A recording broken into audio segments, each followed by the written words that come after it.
ఈరోజు విజయవాడ పశ్చిమ నియోజకవర్గంలో ఇక్కడ వైఎస్ఆర్సీపీ ఎమ్మెల్యే అభ్యర్థి ఆసిఫ్ గారు, నగర మేయర్ గారు భాగ్యలక్ష్మి గారు, అలాగే ఇక్కడ ఈ డివిజన్ కార్పొరేటర్ గారు కోటిరెడ్డి గారు, అలాగే అందరూ కూడా ప్రచార కార్యక్రమంలో పాల్గొంటున్నాం. ఈ 5 ఏళ్లలో ఈ డివిజన్కి నిజంగా ఒక 100 కోట్ల రూపాయలతో అభివృద్ధి చేసిన పరిస్థితి వాళ్ళు చూసాం. సంక్షేమం కానీ అభివృద్ధి కానీ ఈ ఎక్కడైనా దాదాపు 41 రోడ్లు సీసీ రోడ్లుగా ఇక్కడ కోటిరెడ్డి గారి ఆధ్వర్యంలో మరి వైఎస్ఆర్సీపీ మేయర్ గారు భాగ్యలక్ష్మి గారి యొక్క సారథ్యంలో, అలాగే మన వెల్లంపల్లి శ్రీనివాస్ గారు ఇక్కడ ఎమ్మెల్యేగా ఉన్నారు అంతకుముందు, ఆయన ఆధ్వర్యంలో ఈ ఒక్క డివిజన్లో దాదాపు ఒక 41 సీసీ రోడ్లు కానీ మరి మిగతా కార్యక్రమాలు కానీ ఇక్కడ చేసుకోవడం జరిగింది. 2014 నుంచి 19 వరకు చంద్రబాబు నాయుడు గారు ముఖ్యమంత్రిగా ఉన్నప్పుడు ఈ విజయవాడ నగరం మొత్తానికి కూడా 100 కోట్లు అభివృద్ధి కోసం. ఆయన ఎంతసేపు ఆయన రియల్ ఎస్టేట్ ప్రాజెక్ట్ అమరావతి మీద దృష్టి పెట్టాడు తప్ప ఈ విజయవాడని ఒక పాత నగరంగా మిగిల్చేయాలని ఆయన ఆ రోజు పనిచేశాడు. మేము ఎంత మొత్తుకున్నా సరే కనీసం మినిమం బేసిక్ ఎమ్యూనిటీస్ కూడా ఇవ్వని పరిస్థితి ఆ రోజు చూసాం. ఒక పుష్కరాల టైంలో ఆయన దీనికోసం మాత్రమే కొంత డబ్బులు ఖర్చు పెట్టారు. అది ఆ కృష్ణా నది ఘాట్లకి అట్లకి తప్ప ఆయన ఇక్కడ చేసిన అభివృద్ధి ఏం లేదు. ఈ విజయవాడ చాలా వెనకబడిపోయింది 60 ఏళ్ళు. ఆ రోజు నేను తీసుకొచ్చిన కనకదుర్గ గారు కానీ, బెంచర్పల్లి గారు కానీ, ఇన్ఫ్రాస్ట్రక్చర్ కానీ, ఆ రోజు మరి కేంద్రంతో మాట్లాడి 3 రోజుల్లో స్ట్రాంగ్ వాటర్ డ్రైనేజ్కి 460 కోట్లు తీసుకొస్తే అది కూడా అమరావతికి పెట్టుకుందాం అనేటువంటి దీంతో ఆయన పనిచేశాడు. మరి ఇవాళ ఈ ఒక్క డివిజన్లో ఇందాక మా కార్పొరేటర్ గారు చెప్తున్నారు, సంక్షేమం అభివృద్ధి కలిపి 100 కోట్లు ఈ డివిజన్కి వచ్చిందంటే 64 డివిజన్లో ఎంత ఎంత ఎంత అభివృద్ధి జరిగిందో, ఎంత సంక్షేమం జరిగిందో మీరు ఆలోచించాలి. అందరూ కూడా 6400 కోట్లు జరిగి ఉంటుంది అభివృద్ధి. అట్లాగే 2 ఏళ్ళు కరోనాతో పోయింది. మొత్తం మీద 3 ఏళ్ళు మాత్రమే జగన్మోహన్ రెడ్డి గారు పాలించారు. అయినా కూడా అనేక రకాలుగా అభివృద్ధి, సంక్షేమం, ప్రజల ఆరోగ్యం, అట్లాగే పిల్లల విద్య మీద ఎక్కువ కాన్సన్ట్రేట్ చేసి జగన్మోహన్ రెడ్డి గారు ప్రజలందరూ మనంలో పొందారు. ఇవాళ అనూహ్య స్పందన లభిస్తుంది. అట్లాగే మా ఆసిఫ్ భాయ్ మీద ఒక సామాన్యుడు మా ఆసిఫ్ భాయ్, ఆయనకి ఇక్కడ కార్పొరేటర్ టికెట్, మన కార్పొరేటర్ ఇంతకుముందు కార్పొరేటర్గా చేశారు. అట్లాగే మరి మైనార్టీ ఫైనాన్స్ కార్పొరేషన్ చైర్మన్గా చేస్తున్నారు ప్రజెంట్ కూడా. ఆయనకి ప్రాంతవాసి, ఇక్కడ పేదవాళ్ళ కష్టాలు సుఖాలు తెలుసు. ఆయనకి లోకల్గా ఉంటాడు. ప్రతి ఒక్కళ్ళు ఆయన పేరు పెట్టి పిలుస్తారు, ఆయన ప్రతి ఒక్కళ్ళని పేరు పెట్టి పిలుస్తాడు చిన్నప్పటి నుంచి కూడా. అటువంటి సత్సంబంధాలు కలిగినటువంటి వ్యక్తి అని చెప్పి ముఖ్యమంత్రి గారు ఆయన ఇక్కడ ఎమ్మెల్యేగా ఉంచోబెట్టారు, ప్రజాసేవ చేయడం కోసం, అంతేగాని పెత్తనం చేయడం కోసం కాదు. వాళ్ళు మీరు చూసాం ఇక్కడ మరి 2014లో బీజేపీతో కలిసి టీడీపీ పోటీ చేసింది. BJP, Janasena, TDP. ఆ రోజు 2018లో నాతోనే అవిశ్వాస తీర్మానం పెట్టించి ఆ రోజు ఎన్డీఏ నుంచి బయటకు వచ్చి మోడీ గారిని నాన్న మాటలు అన్నాడు చంద్రబాబు నాయుడు. బీజేపీ కూడా స్పెషల్ కేటగిరీ స్టేటస్ ఇవ్వట్లేదు ఈ రాష్ట్రానికి అని చెప్పాడు. పోలవరానికి నిధులు ఇవ్వట్లేదని చెప్పాడు. విభజన హామీలు చేయట్లేదని చెప్పాడు. అట్లాగే రాజధాని నగరానికి 1,00,000 కోట్లు అడిగితే 1,500 కోట్లు సరిపెట్టారని చెప్పాడు. అట్లాగే అనేక రకాలుగా ఇబ్బందులు పెడుతున్నారు, రైల్వే జోను ఇవ్వట్లేదని చెప్పాడు. అనేక రకాల ఇబ్బందులు ఉన్నాయి కాబట్టి నేను ఈ రాష్ట్రం కోసం బయటకు వస్తానని ఆ రోజు చంద్రబాబు నాయుడు మోడీ గారిని నానా రకాల మాటలని బీజేపీని తిట్టి బయటకు వచ్చారు. అట్లాగే 2019లో ప్రజలకు గుడి చెప్పారు చంద్రబాబు నాయుడుకి. అట్లాగే మళ్ళీ ఇవాళ మోడీ గారితో బీజేపీతో జతకట్టే చంద్రబాబు నాయుడు. ఆ రోజు ఎందుకు విడిపోయాడు, ఈరోజు ఆయనకు లభించిన హామీ ఏంటి? ఈ రాష్ట్రానికి కానీ ఆయనకి కానీ ఏమైనా హామీ లభించిందా బీజేపీ నుంచి, మోడీ గారి నుంచి? ఆ రోజు ఇవ్వని స్పెషల్ కేటగిరీ స్టేటస్ ఇవాళ ఇస్తా అన్నాడా? ఆ రోజు రాజధానికి ఇవ్వని 1,00,000 కోట్లు ఇవాళ ఇస్తా అన్నాడా? అట్లాగే ఆ రోజు పోలవరానికి ఇవ్వని నిధులు ఇవాళ ఇస్తా అన్నాడా? ఆ రోజు విభజన హామీలు ఇవాళ చేస్తానడా? లేకపోతే విశాఖ ఉక్కు ఫ్యాక్టరీ ప్రైవేటీకరణ చేయనని చెప్పి మోడీ గారు హామీ ఇచ్చాడా? విశాఖలో రైల్వే జోన్ ఇస్తానని చెప్పి హామీ ఇచ్చాడా? లేకపోతే కడపలో ఉక్కు ఫ్యాక్టరీ కడతానని హామీ ఇచ్చాడు? ఏమి హామీ తీసుకుని నువ్వు మళ్ళీ మోడీ గారితో కలిసి వాడు మోడీ చాలా గొప్పవాడని చెప్పి ప్రచారం చేస్తావు? చంద్రబాబు గారికి చంద్రబాబు గారు ప్రజలకి సమాధానం చెప్పాలి, ఈ రాష్ట్ర ప్రజలకి, ఈ రాష్ట్ర ఓటర్లకి. అట్లాగే ఇక్కడ విజయవాడ పశ్చిమలో బీజేపీ అభ్యర్థి ఉమ్మడి కూటమి అభ్యర్థిగా బీజేపీ అభ్యర్థి ఒక ప్రత్యేక విమానాల్లో రోల్స్ రాయిస్ కారులో తిరిగేటువంటి సుజనా చౌదరి మన సామాన్యుడైన ఆసిఫ్ భాయ్ మీద పోటీకి పెట్టారు. ఇక్కడ ముందేమో టీడీపీ నుంచి మైనార్టీ పోటీ చేస్తాడన్నారు, మైనార్టీలు మోసం చేశారు. తర్వాత జనసేనకు అలాట్ చేసాం ఈ సీటు, బీసీలైన పోతిని మహేష్కి ఇస్తామని చెప్పి బీసీలను మోసం చేశారు. ఇదంతా కమ్మి ఇప్పుడు మరి అగ్రవర్ణాలకు చెందినటువంటి వ్యక్తి ఈ ప్రాంతంలో పెత్తందారీ చేయడం కోసం ఒక సొంత విమానంలో రోల్స్ రాయిస్ కార్లో తిరగడానికి ఇక్కడికి వచ్చి పోటీ చేస్తారంటే అది నిజంగా మరి బీసీలను అనగదొక్కటానిక, అట్లాగే మైనార్టీలను అనగదొక్కటానిక, ఎస్సీలను అనగదొక్కటానిక ఈ బీజేపీ అభ్యర్థి ఇక్కడ ఏం హామీ ఇస్తున్నాడు? ప్రత్యేక హోదా హామీ ఇస్తున్నాడా? అట్లాగే పోలవరంకి నిధులు హామీ ఇస్తున్నాడా? పక్కనే ఉన్న రాజధానికి కడతానని చెప్పి 1,00,000 కోట్లు తీసుకొస్తానని హామీ ఇస్తున్నాడా? ఏ హామీలతో ఈ సుజనా చౌదరి అనే వ్యక్తి ఇవాళ వెస్ట్ నుంచి పోటీ చేస్తున్నాడో సుజనా చౌదరి సమాధానం చెప్పాలి. చంద్రబాబు ఈ రాష్ట్ర ప్రజలకు సమాధానం చెప్పాలి. 12 ఏళ్ళు రాజ్యసభ మెంబర్గా ఉండి 3 ఏళ్ళు కేంద్ర మంత్రిగా ఉండి ఈ ప్రాంతానికి ₹1 అభివృద్ధి పని కూడా చేయనటువంటి సుజనా చౌదరి ఇక్కడికి వచ్చి పోటీ చేయడానికి ఏం అర్హత ఉంది? అంటే నీకు డబ్బులు ఉన్నాయని చెప్పి నువ్వు పేదవాళ్ళ మీద పెత్తనం చేయడం కోసం మైనార్టీలు మోసం చేసి బీసీలు మోసం చేసి ఆ సీట్ నీకు అలాట్ చేయించుకుని వాళ్ళకి ఫండ్ ఇచ్చి ఇవాళ మా ఆసిఫ్ భాయ్ మీద సామాన్యుడి మీద పోటీ చేసి డబ్బులతో ఇక్కడ ప్రజానీకాన్ని పొందామంటే విజయవాడ పశ్చిమ నియోజక ప్రజలు రాజకీయ పరిణితి చెందినటువంటి వ్యక్తులు వాళ్ళు చాలా ఆలోచిస్తారు. అన్ని రకాలుగా ఆలోచించి ఓటేసే రాజకీయ పరిణితి విజయవాడ పశ్చిమ నియోజకవర్గ ప్రజలకు ఉంది. ఎందుకంటే ఇది ఒక సంగమం. ఈ విజయవాడ పశ్చిమ నియోజకవర్గం నాకు తెలిసి 2 తెలుగు రాష్ట్రాల్లోనే ఇక్కడ ఉన్నటువంటి రాజకీయ పరిణితి ఎక్కడ ఉంది. ఎందుకంటే ఇక్కడ అన్ని మతాలు ఉన్నాయి, అన్ని కులాలు ఉన్నాయి. మీరు చూస్తే ముస్లిమ్స్ ఉన్నారు, హిందూస్ ఉన్నారు, జైన్స్ ఉన్నారు, క్రిస్టియానిటీ ఉంది. అటు చూస్తే కులాల పరంగా చూస్తే మరి మీకు అన్ని రకాలుగా బీసీల్లో కూడా అన్ని బీసీలు ఉన్నారు, ఎస్సీలు అన్ని ఎస్సీలు ఉన్నారు, ఎస్టీలు ఉన్నారు. అట్లాగే మీకు రెడ్డి సామాజిక వర్గం ఉంది, కాపు సామాజిక వర్గం ఉంది, అట్లాగే కమ్మ సామాజిక వర్గం ఉంది, బ్రాహ్మణులు ఉన్నారు, వైశ్యులు ఉన్నారు. సో ఇటువంటి సంగమమైనటువంటి నియోజకవర్గంలో చాలా అత్యంత రాజకీయ పరిణితి ఉన్నటువంటి నియోజకవర్గంలో బీజేపీ అభ్యర్థిగా నువ్వు డబ్బులు ఇచ్చి వచ్చి ఇక్కడ గెలుద్దాం అనుకుంటే అది నీ పగడకల్లో ఖచ్చితంగా ఇక్కడ నిన్ను ప్రజలందరూ తిప్పి కొడతారు.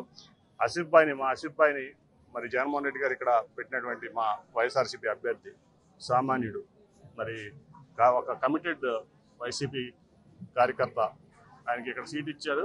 ప్రజలందరూ కూడా ఈ బీజేపీ అభ్యర్థి సుజనా చౌదరిని ఓడించి ఆసిఫ్ భాయ్ని భారీ అఖండ మెజార్టీతో గెలిపిస్తారంటే ఎటువంటి సందేహం లేదని ఈ సందర్భంగా తెలియజేయాలి. నిన్న కేసీని సిల్లి గారి ప్రచారంలో మీ అవినీతి 9 సంవత్సరాల్లో బయటపెడతాను పెట్టొచ్చు కదా, 10 సంవత్సరాలు ఇప్పుడు నేను ఎంపీ పెట్టొచ్చు కదా, ఇంకెందుకు లేటు? సార్ విజయవాడలో ఎక్కడ మిమ్మల్ని దింపినా ఇంటికి రావడానికి కనీసం గంటన్నర పట్టింది. సుజనా చౌదరి లోకల్ కాదంటున్నారు, మరి మీకే గంట పడుతుందంటే దానికి సమాధానం గంట పడితే ఏంటి? రాలేదని చెప్తున్నారు వాళ్ళు. మీకే ఇంటికి వెళ్ళడానికి గంట పట్టింది, ఎవరు నడపకుండా ఏంటి ఇప్పుడు దానికి గంట పడితే అంటే? మీరు ఏ సెంటర్ లో నిలబెట్టినా ఎవరి సహాయం లేకుండా మీరు తిరగలేరంట విజయవాడలో. తెలియదు మీకని. అవును, మరి నాకు తెలియదు. 10 ఏళ్ళు ఎంపీ చేశాను, మరి నాకేం తెలుసు? కొత్తగా హైదరాబాద్ నుంచి రియల్ ఎస్టేట్ బ్రోకర్లు, పెట్టెల ధరలు, పెట్టల కథలు చెప్పే పెట్టెల ధరలు వీళ్ళందరూ వచ్చి ఇప్పుడు నాకు నేర్పించాలి, నాకు ఆసిఫ్ భాయ్కి. ఇంకోటి ఫ్లైఓవర్ విషయంలో సహాయం తీసుకున్నాడు సుజనా చౌదరి కేంద్ర మంత్రిగా ఉన్నప్పుడు. ఎవరి సహాయం తీసుకోవాలి కదా. సుజనా చౌదరి, నేను అడిగేది ఏంటంటే సుజనా చౌదరి 12 ఏళ్ళు రాజ్యసభ మెంబర్గా ఉన్నాడు, 3 ఏళ్ళు కేంద్ర మంత్రిగా ఉన్నాడు. ఏంటి ఉపయోగం సుజనా చౌదరి వల్ల? ఆయన కేసులు, ఆయన వ్యాపారాలు, ఆయన బ్యాంకు దోపిడీలు అయి తప్ప ఇప్పుడు ఏముంది? గంటన్నరలో వచ్చామా, 2 గంటలన్నరలో వచ్చామా? నేను పుట్టింది ఇక్కడ, పెరిగింది ఇక్కడ. కేశినేని భవన్ అంటే ఈ ప్రాంతంలో కాదు, ఈ రాష్ట్రంలో ఎవరైనా చెప్తారు కేశినేని భవన్ ఎక్కడ ఉందో.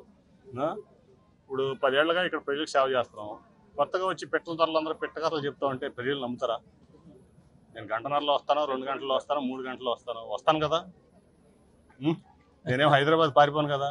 నేను ఎలక్షన్ 10 ఏళ్లలో ఇక్కడ నుంచి పారిపోయి ఢిల్లీలో నేను బ్యాంక్ దోపిడీలు చేయలేదు కదా ఈ సుజనా చౌదరి లాగా. నేను ఈడీ కేసులో లేను కదా ఈ సుజనా చౌదరి లాగా. నేను సిబిఐ కేసులో లేను కదా ఈ సుజనా చౌదరి లాగా. నేను ప్రజల సొమ్ము దోసుకుని విలాసాలు చేయట్లేదు కదా, సొంత విమానాల్లో తిరగట్లేదు కదా, రోల్స్ రాయిస్ కార్లో తిరగట్లేదు కదా. నా ఆస్తులు అమ్ముకుని నేను ప్రజా సేవ చేస్తున్నాను. ఈ పెట్రోల్ ధరలు, అట్లాగే ఈ సుజనా చౌదరులు, ఈ బ్యాంక్ స్కామ్స్టర్లు వీళ్ళందరూ వచ్చి ఇక్కడ ఏం చెప్తారు? ఇక్కడ ఏంటంటే ఇక్కడ ఎట్టగొట్ల డబ్బులు పెట్టి అధికారం సంపాదించి మళ్ళీ ఎంజాయ్ చేయాలి. ఇప్పుడు ఈ సుజనా చౌదరి అనే వ్యక్తి అమరావతి దీంట్లో కూడా ఒక మెంబరు, అమరావతి క్యాపిటల్ డెవలప్మెంట్ కమిటీలో ఒక మెంబరు. వీళ్ళందరూ కలిసి చంద్రబాబు నాయుడు, సుజనా చౌదరి, ఏదైతే లోకేష్ ఉన్నాడో వీళ్ళందరూ కలిసి క్యాపిటల్లో ఎంతమందిని దోషిస్తారో మనందరూ తెలుసు. ఇవాళ 33,000 ఎకరాలు రైతులు మోసం చేశారు. రైతుల దగ్గర తీసుకుని 21,000 ప్రభుత్వ భూమి, 54,000 ఎకరాల్లో రియల్ ఎస్టేట్ మోసం చేయడం కాకేంటి చంద్రబాబు నాయుడు ఏం పెట్టాడు? అమరావతిలో 10,000 కోట్లు పెట్టాడు. దాంట్లో 1,500 కోట్లు కేంద్ర ప్రభుత్వం ఇచ్చింది, 2,000 కోట్లు బాండ్లు అమ్మి పెట్టాడు. 6,500 కోట్లలో అన్ని టెంపరీ బిల్డింగ్లు అన్నాడు. తర్వాత అన్ని మొండిగోడలు చూపించాడు. అంతా రైతులు మోసం చేశాడు. 33,000 ఎకరాలు ఇచ్చిన రైతుల్ని పచ్చి మోసం చేశాడు చంద్రబాబు నాయుడు. దాంట్లో సుజనా చౌదరి ఒక భాగస్వామి. ఆ స్కామ్లో సుజనా చౌదరి ఒక భాగస్వామి. తర్వాత చంద్రబాబు నాయుడు పంపిస్తే బీజేపీలో చేరాడు. బీజేపీలో చేరి ఇవాళ వచ్చి మళ్ళీ ఇక్కడ బీజేపీ అభ్యర్థిగా చంద్రబాబు నాయుడిని కలిపి ఇక్కడ టికెట్ తీసుకుని బీజేపీ అభ్యర్థిగా ఇవాళ పోటీ చేస్తా అంటే దానికి ఏంటి అర్థం? అంటే మళ్ళీ ఇక్కడ ప్రజలను మోసం చేయడానికి చంద్రబాబు నాయుడు, ఈ బీజేపీ అభ్యర్థి సుజనా చౌదరి, ఏదైతే ఇప్పుడు నువ్వు చెప్పిన పెట్టల ద్వారా ఉన్నాడో ఈ పెట్టల ద్వారా ఈ పెట్టకథలు చెప్తూ ఉంటారు పెట్టల ద్వారాలో. సో ఈ పెట్టకథలు చెప్పే వాళ్ళందరూ కూడా ప్రజలు తని కొడతారు. అర్థమైందా? పశ్చిమ నియోజకవర్గంలో బీజేపీ పార్టీని అభివృద్ధిలోకి తీసుకొస్తుంది. సెంట్రల్లో కూడా ఢిల్లీలో నేను అన్ని పనులు చేస్తాను. ఎవరు అసలు ఇప్పుడు నువ్వు చెప్పిన మనిషి ఎవరు? 2 సంవత్సరాల క్రితం వరకు ఇప్పుడు ఏదైతే ఈ టీడీపీ ఎంపీ అభ్యర్థి ఉన్నాడో కేశినేని నాని తమ్ముడిని అని చెప్పి ఫేక్ ఎంపీ స్టిక్కర్లు వేసి తిరిగి జనాన్ని మోసం చేస్తే నేను బయటికి పంపించాను. కేశినేని నాని తమ్ముడు అనే ఐడెంటిటీ తప్ప అతనికి ఏం ఐడెంటిటీ లేదు. ఇవాళ ఏదో మోసాలు చేసిన డబ్బులతో చంద్రబాబు నాయుడుకి అతని కొడుక్కి క్యాష్ కొట్టు టికెట్ పట్టు అనే పథకంలో టికెట్ పట్టి ఇప్పుడు ఏదో పిట్టకథలు చెబుతున్నాడు. ఈ పిట్టకథలు ప్రజలు నమ్ముతారా? 10 ఏళ్ళు నన్ను ఎంపీగా మీరు అందరూ చూశారు కదా, మీడియా కూడా చూసారా చూడలేదా? ఇప్పుడు పిట్టకథలు చెప్తా అంటే వచ్చి బ్యాంక్ స్కామ్స్టర్లు, ప్రజలు మోసం చేసిన వాళ్ళు, అన్న పేరు పెట్టి అన్న పేరు నమ్మేసుకున్న వాళ్ళు, అన్న పేరు పెట్టి ప్రజలు మోసం చేసిన వాళ్ళు, రియల్ ఎస్టేట్ మోసం చేసిన వాళ్ళు, వీళ్ళందరూ క్యాష్ కట్టు టికెట్ పట్టు పథకంలో లోకేష్ గారికి టికెట్కి డబ్బులు ఇచ్చి వస్తే ప్రజలు ఖచ్చితంగా బుద్ధి చెబుతారు. 10 ఏళ్ళు ఎవరంటే తెలుసు. అర్థమైందా? నీది మహాన్యూసా తమ్ముడు? ఈ సుజనా చదువుతాయి కదా మహాన్యూస్. నువ్వు నన్ను క్వశ్చన్లు అడుగుతావు ఏంటి? మహాన్యూస్ ఎవరిది? ఒకప్పుడు కాదు, మీది ప్యాకేజ్ న్యూస్. నీ మహాన్యూస్ ఆడెవడో ఉన్నాడు కదా, ఆడి పేరేంటి, వంశీ ఎవడో నాకు తెలుసు, సుజనా చౌదరి ఎవరో నాకు తెలుసు, ఈ టీవీ ఎవరో నాకు తెలుసు. నువ్వు పెట్టుకొచ్చి మహాన్యూస్ టీవీ పెట్టుకొచ్చి నువ్వు సుజనా చౌదరి మీద నా దగ్గర క్వశ్చన్ అడుగుతున్నావు. చాలా గొప్ప అడుగుతాము నువ్వు మహాన్యూస్ ఎట్లా అడుగుతుంది అసలు మమ్మల్ని? మహాన్యూస్ ఏంటి? మహాన్యూస్ సుజనా చౌదరిది. ఆయన కాదమ్మా, మహాన్యూస్ అడగడానికి ఎక్కడ రైట్ ఉంది? సుజనా చౌదరి ఛానల్ అది. దానికి సుజనా చౌదరి మనిషి వంశీ 2 సంవత్సరాల నుంచి డబ్బులు తీసుకుని ప్యాకేజ్ తీసుకుని పెట్టల దగ్గర నా మీద యాంటీ న్యూస్ వేస్తున్నాడు. ఒకటి ప్రూవ్ చేయమని వెళ్ళని. వీళ్ళకి దమ్ము, ధైర్యం, సిగ్గు, లజ్జ ఉంటే నా మీద చెప్పిన ఆరోపణలు ప్రూవ్ చేయమను. ఈ పెట్టల ధరలని, ఈ మహాన్యూస్ని, ఈ TV5ని, ఈ ABNని, వీళ్ళందరినీ, ఈనాడిని. అంటే ఇప్పుడు నేను వైసీపీలో చేరేపాటికి నీకు అన్ని గుర్తొచ్చినాయా? ఇంతకుముందు 10 ఏళ్ళు గుర్తు రాలేదా నీకు? ఏ మహాన్యూస్? నీ ప్యాకేజ్ అంతా నాకు తెలియదు అనుకున్నావా? నీ ప్యాకేజ్ అంతా నువ్వు గంటకి ఎంత తీసుకుంటావు అన్నీ నాకు తెలుసు. నీ మహాన్యూస్ కానీ, ABN కానీ, TV5 కానీ, నువ్వు టికెట్లు ఇప్పడానికి ఎంత ప్యాకేజ్ తీసుకుంటారు చంద్రబాబు దగ్గర, చంద్రబాబుతో టికెట్ ఇప్పడానికి అభ్యర్థులు దగ్గర ఎంత ప్యాకేజ్ తీసుకుంటారు అన్నీ తెలుసు. ఎందుకు మా కార్యక్రమాల్లో మీకెందుకు? మీరేదో మీరు ఆ డబ్బా కొట్టుకోండి, మీ సుజనా చౌదరికో మీ పెట్టల దొరకో ఎవరికో డబ్బా కొట్టుకోండి, మా దగ్గరికి ఎందుకు? మీరు మా వ్యవహారాల్లోకి మీకెందుకు? మీరు వచ్చి మంచి పనులు చేస్తాడండి జగన్మోహన్ రెడ్డి గారు, మీరు ఎప్పుడు వేస్తారా?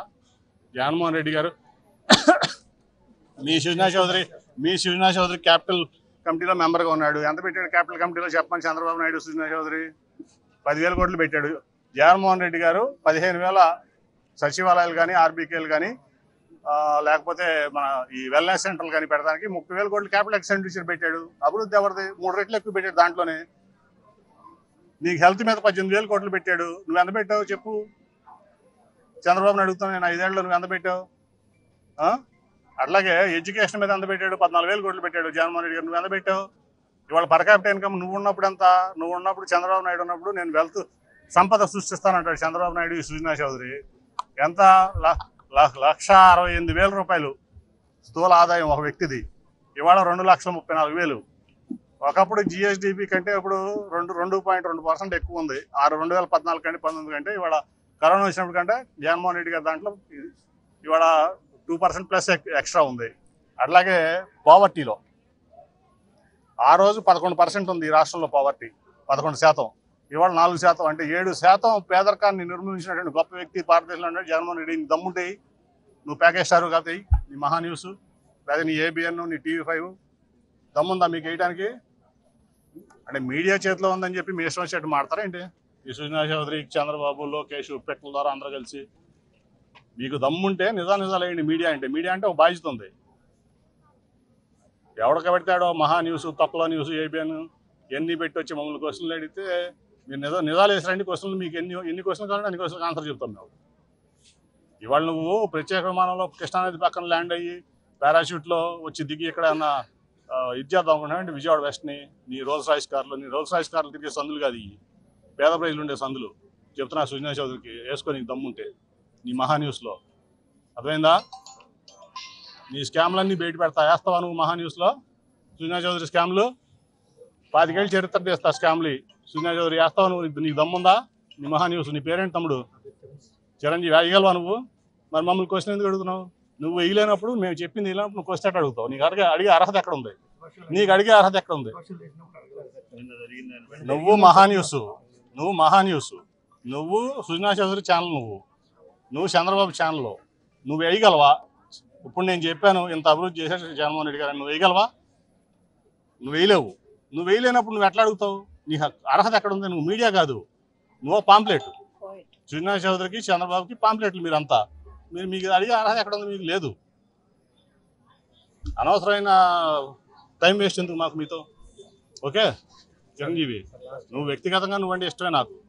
అయితే ఆ మహా న్యూస్ చూసావా? అది ప్యాకేజ్ ఛానల్. ఛానల్ పరంగానే నువ్వు ఉన్నది ఆ ఛానల్లో. నువ్వు వేరే ఛానల్లో రా, నిన్ను నీ ఛానల్ పరంగా గౌరవిస్తావు. ఇప్పుడు కొన్ని ఛానల్స్ ఉంటాయి, ఉన్నట్టు వేస్తారు. అంతేగాని వన్ సైడెడ్గా చంద్రబాబు లేకపోతే ఈ రాష్ట్రం లేదు ఎట్ట అడుగుతావు? నువ్వు అడగవు, నాకు తెలుసు. నువ్వు కథలు చెప్పమా చిరంజీవి. అడుగుతావు, వెయ్యి కదా. మేము చెప్పిన ఎన్ని వెయ్యి. సుజనా చౌదరి ఎన్ని స్కాములు చేస్తాడు నేను అక్షరాలు చెప్తాను. నాకు సుజనా చౌదరి కొత్త ఏంటి? సుజనా చౌదరి ఏమేమి చేశాడో మొత్తం చెప్తా. 25 ఏళ్ళ నుంచి చెప్తాను నేను. ఒకటే ఇవాళ హిస్టరీ ఉంది. ఆయన రాజ్యసభ అవ్వకముందు ఏం చేశాడు, రాజ్యసభ అయినాక ఏం చేశాడు అన్నీ చెప్తా. సుజనా చౌదరి గురించి ఏం చెప్తాను, పెట్టల ధర గురించి ఏం చెప్తాను, మీ ఎంపీ అభ్యర్థి గురించి ఏం చెప్తాను అన్నీ చెప్తాను నేను. వేసుకో నీకు దమ్ముంటే. సరే 20 కాకపోతే 60 ఏళ్ళ చరిత్ర బయట పెట్టమంటారు. ఎప్పుడు బయట పెడతారు సార్ మీరు 20 ఏళ్ళ చరిత్ర? రమ్మను, బయట పెడతాం. రమ్మను, ఆయన తెచ్చి రమ్మను. నాతో ఎదురు బదురు ఏ ఛానల్లో పెడతావు? TV 9లో పెడతావా, NTVలో పెడతావా, సాక్షిలో పెడతావా? దేంట్లో లైవ్లో చర్చ పెట్టమను, మొత్తం చెప్తాను చరిత్ర అంతా. ఈయన ఎన్ని కంపెనీలు ఫ్లోట్ చేశాడు, డమ్మీ కంపెనీలు. ఈయన ఎన్ని కంపెనీలు ఎంత తిన్నాడు, ఈయన ఏం చేశాడు, ఈయన చరిత్ర ఏంటి, ఈడీలో ఎంత ఉంది, CBIలో ఎంత ఉంది, ఈయన బ్యాంకుల్లో ఎంత లేపేశాడు మొత్తం చెప్తాను నేను. మొత్తం చెప్తా. చర్చకి సిద్ధం. లైవ్లో పెట్టండి చర్చ. అర్థమైందా? అట్లాగే ఈ రాష్ట్ర అభివృద్ధి మీద కూడా పెట్టండి. చంద్రబాబు ఏమైనా చేశాడు, జగన్మోహన్ రెడ్డి ఏం చేశాడు నేను చెప్తాను చర్చకి. నేను మొన్నదా చంద్రబాబు దగ్గర ఉన్నా కదా పార్టీలో. 10 ఏళ్ళు చంద్రబాబు, 5 ఏళ్ళు చంద్రబాబు ఏం చేశాడు, 5 ఏళ్ళు జగన్మోహన్ రెడ్డి ఏం చేశాడు నేను చెప్తా. చర్చకి సిద్ధం. ఇటువంటి స్కామ్స్టర్స్ అందరూ వచ్చి ఈ బెదవాడిని దోసుకుందామంటే ఇక్కడ ప్రజలు పిచ్చోడు కాదు, మేము పిచ్చోడం కాదు. అర్థమైందా? ఈ బెదవాడిని కాపాడుకోవడమే మా ధ్యేయం.